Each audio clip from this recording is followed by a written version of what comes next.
Hey, what's going on, everybody? My name is Corey, better known as the Seaman, and I want to welcome you to another edition of the Seaman's Cinema Sit Down. We just, chilling down here in the Seaman's cave these days, man. We got the spur on the recliner. It's been a lot of relaxing and a lot of movie watching. And the most recent movie that I just checked out is currently on Hulu, stars Andy Samberg and Cristin Milioti, and I gotta say, man, this is a nice little gem to drop, in the middle of the summer. Just a little rom com that I think everybody can really enjoy. What are we talking about? Why don't you pull up a chair, man? Take a seat. We're getting ready to dive in, spoiler free, into Palm Springs. And when it comes into this movie, I didn't know what I was gonna get from an Andy Samberg rom com. I'm a big Samberg fan. I'm gonna be upfront about that. I mean, going way back to SNL, The Lonely Island, his appearance in I Love You, Man, movies like Hot Rod, Pop Star, That's My Boy. It doesn't really matter what Samberg does. I mean, Brooklyn Nine-Nine, I love all of it. And when I heard that this was going to be like a rom com, I was like, well, that's an interesting choice. I haven't really seen Samberg kind of approach that. And what's cool with this movie is it does all the things that I want it to do with Andy Samberg. It allows him to do his comedy the way that he does his comedy, which is what always works for him. But it's a little bit more polished, a little bit more adult. Now, there's a specific reason to why his character isn't quite as big and loud and fun as Samberg can be, and why he is honed in a little bit more. But that approach, I think, really suits this type of a rom-com. And what's cool with Palm Springs is it takes on the Groundhog's Day approach. Samberg's character Niles is stuck in the time loop. But what's really cool is that writer Andy Ciara, who's making his feature debut for writing, Noah feature, he takes that concept and uses that movie device to his advantage to do different things. For instance, mild spoilers, but there's other people that are trapped in this loop with him, specifically Cristin Milioti, who plays Sarah, his co-lead, and J.K. Simmons, who plays a character named Roy.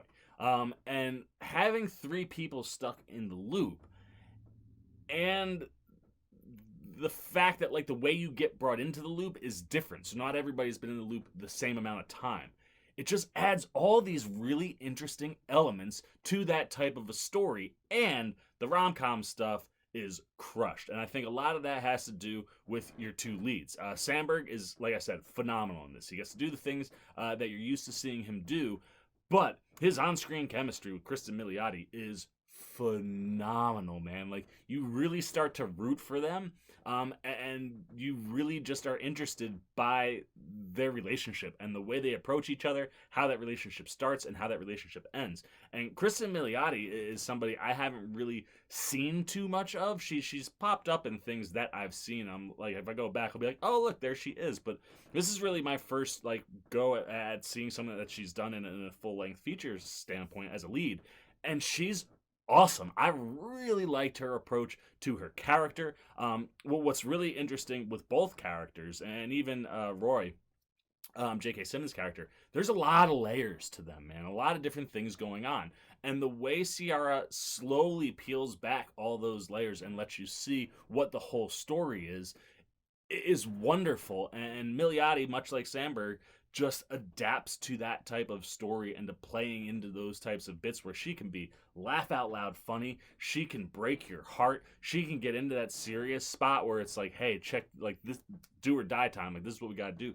Everywhere they ask her to go, much like Samberg, is spot on for what those characters need to be. And I really, really enjoyed, like I said, watching them on screen. And then when you add in J.K. Simmons as a legitimate supporting character for the two of them, it adds another dynamic to the whole story. And his relationship with Andy Samberg is wonderful. I'm a big J.K. Simmons fan. But watching him have this type of relationship with Samberg throughout the entire movie, and then it kind of changes when they have a conversation. There's not a lot of conversing going on between the two of them early on. When they finally sit down and have a conversation, you see, again, layers to these characters that make them more interesting, that as you progress in the movie pulls you in more and more. And he really lends some tremendous support to the two of them in the film.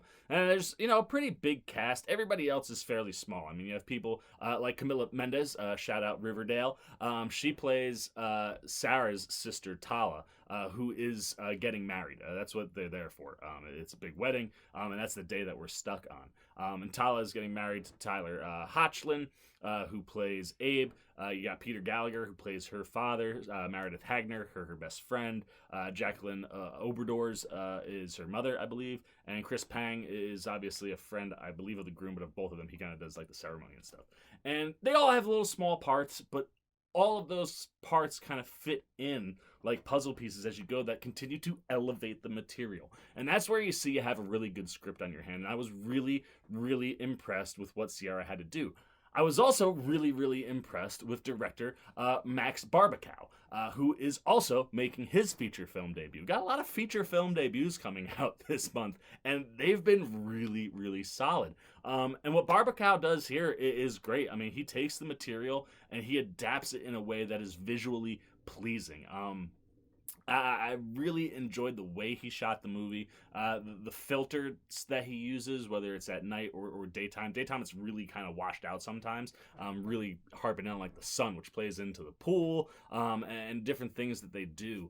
But it all just works really well. Like the movie flows wonderfully. The pacing is great. And this is another tight movie. This movie is 90 minutes in and out, and that's with credits, so it's even a little less than that. And it's perfect. And he gets a lot done.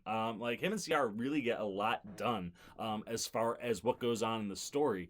And the fact that it's visually interesting, the fact that it's paced well, just makes this thing work so well that everybody playing ball the way you want them to play ball just ends up hitting you with this like little surprise in the middle of the summer that was not just a really good rom-com, but like a really good movie. I thoroughly enjoyed Palm Springs, and it makes me hopeful for what Andy Samberg can do going forward. I think this showed a different side of what he can do as an actor, and I think introduces Cristin Milioti in a way where it's like, I wish this would have gone to the theater because maybe more people would see it, but I think as people find this movie, she's going to be somebody you want to keep your eye on because she really handles that dry humor really, really well that they give her in the movie. And I just, like I said, she works well as a female lead. I just loved watching her and Samberg in this thing start to finish. So there you go, man. Those are the C-Man's non-spoiler thoughts on Palm Springs. A pretty